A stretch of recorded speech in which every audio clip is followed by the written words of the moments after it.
Halo teman-teman, hari ini kita akan membahas satu perusahaan yang di-request oleh teman-teman kita. Ini perusahaan kenapa bisa sampai membuat kita semua penasaran? Ya, karena perusahaan ini ya mencatatkan laba yang cukup konsisten ya, bahkan saat terjadi pandemi sekalipun dia tetap mencatatkan laba. Tetapi kenapa harga sahamnya turun terus ya?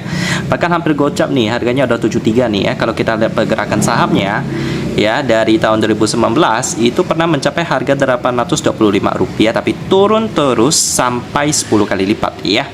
Akhirnya mencapai harga Rp73 sekarang. Padahal kalau kita lihat fundamental daripada perusahaan ini sih nggak buru-buru amat ya. Bahkan saat pandemi pun mereka masih mencatatkan laba.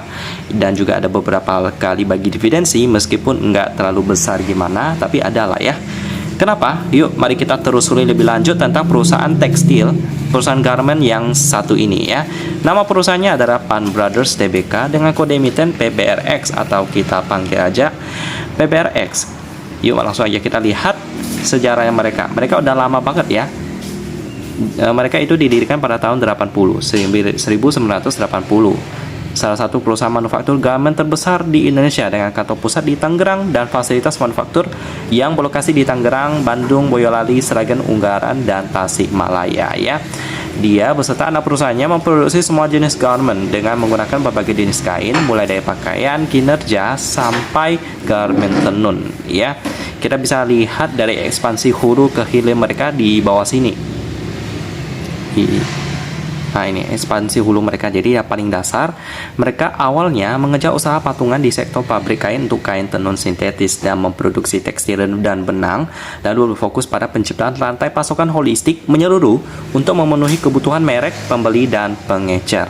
Nah, manufaktur pakaian juga yang pastinya ya, memproduksi produk garment bernilai tinggi mulai dari performance wear, pakaian musim dingin, pakaian tenun, dan lain-lain di seluruh unit garment di Jawa Tengah dan Jawa Barat ya. Ada pakaian musim dingin berarti mereka ini ada mengejar pasar ekspor, karena kita tahu sendiri Indonesia itu nggak ada musim dingin ya, jadi nggak cocok. Jadi mereka itu mengejar pasar ekspor juga.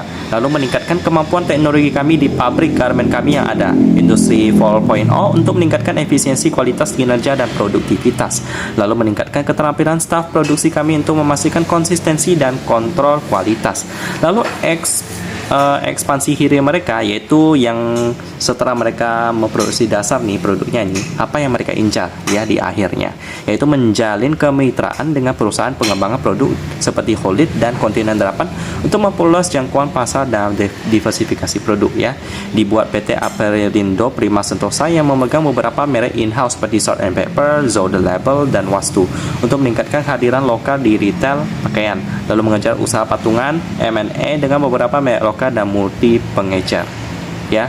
Jadi memang kalau mereka udah memproduksi pakaian, mereka biasanya incar kerjasama dengan merek-merek tertentu biar produknya itu bisa mungkin lebih mahal karena memiliki merek ya. Untuk prospeknya bagaimana? Sebenarnya cukup aman ya, karena bergerak di bidang consumer goods, but ya kalau kita melihat bahwa mungkin ada beberapa persepsi ya yang mengatakan bahwa pakaian itu kan bukan kebutuhan pokok ya, jadi bisa dibilang kebutuhan sekunder, jadi bisa dialihkan ya, bisa ditahan-tahan untuk pembeliannya ya. Tapi tetap saja pakaian itu tidak bisa terlepas dari keseharian kita ya. Ya pakaian itu kan kita juga pakai, meskipun mungkin dianggap sedikit sekunder, tapi tetap aja prospeknya sih menurut saya sih cukup masih aman lah ya, seperti consumer goods gitu pada umumnya ya. Jadi oke-oke aja bagi saya. Selanjutnya untuk pemegang saham ada PT Sri Trisetijo Manunggal Utama memegang 27,9910%. Lalu porsi publik sebesar 49,0580%. Ini aman sih. Selanjutnya kita lihat berita tentang pengendalinya sih kebanyakan tentang right issue ya. Jadi mereka akan melakukan right issue 50 juta US dollar. Itu berarti sekitar 750 miliar rupiah untuk membayar hutang, untuk membayar gaji karyawan, untuk produktivitas. Mereka melakukan right issue. Nah biasanya para investasi kurang suka dengan kebijakan ini ya, right issue itu, karena mengatakan bahwa perusahaan itu keuangannya kurang bagus ya. Saya sih kalau misalnya perusahaannya memang bagus, kalau mereka mau right issue sih oke-oke aja sih, karena itulah salah satu kelebihan perusahaan-perusahaan yang melakukan IPO.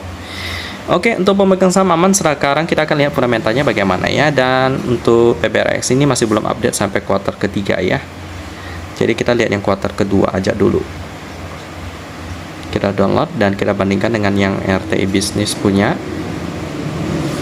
Untuk PDF-nya, mata uang pelaporan dalam bentuk dolar, konversinya nggak dikasih tahu ya, jadi kira-kira 15.000 lah ya.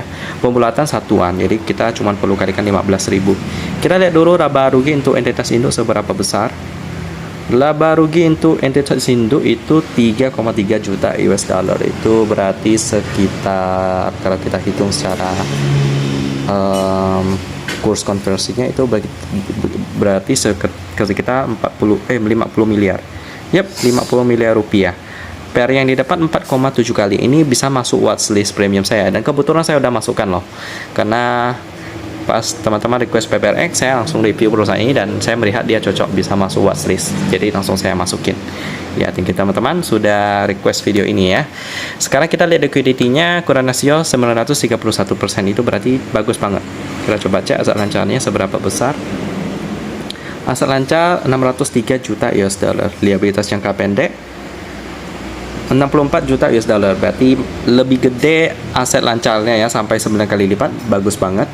Lalu selanjutnya kita lihat turnover-nya 1 miliar rupiah, pas banget ya. Saya nggak tahu kenapa mereka perlu melakukan reissue. Kemungkinan mungkin karena kas mereka yang cukup sedikit ya, 46% daripada hutang jangka pendek. Itu berarti nggak sampai 100%. Jadi mungkin karena itulah mereka ingin jaga-jaga, karena mungkin hutang mereka ada yang dalam bentuk dolar. Jadi mereka perlu reissue untuk mengamankan kinerja daripada perusahaan ini ya, karena mereka mengejar pasar ekspor. Kita lihat banyak sekali negara-negara di luar sana ya, khususnya yang di musim dingin seperti Eropa, itu mengalami krisis dan kemungkinan kekuatan beli mereka akan berkurang. Jadi mereka menjaga-jaga untuk menjaga hutang mereka. Jadi mereka melakukan reissue sih. Kemungkinan seperti itu. Tapi kalau mau investasi ke PPRX sih, saya lihat sih oke-oke aja ya. Tapi tetap aja harus hati-hati ya. Kita harus memakai logika. Kenapa perusahaan sebagus ini harga sahamnya cuma 73?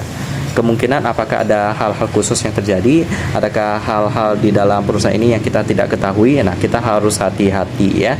Untuk sekilas sih nggak apa-apa sih, tapi tetap harus hati-hati. Jadi jangan lupa diversifikasi dan memakai uang dingin ya. Kalau mau referensi sih sebenarnya ada banyak sih di dalam watchlist saya yang bergerak di bidang tekstil ya. Salah satunya ada saingan daripada PPRX yakni INDR ya. Ini juga tekstil loh dia nih, pembuatan kain. Dan ya 11-12 lah dia ini. Cuman kalah di turnover doang sih, cuman 755 juta, belum 1M, tapi sebelumnya udah pernah. Dan untuk PR-nya bagus ya, 2,8 kali. Ini lebih murah lagi daripada PPRX dan liquidity-nya juga aman.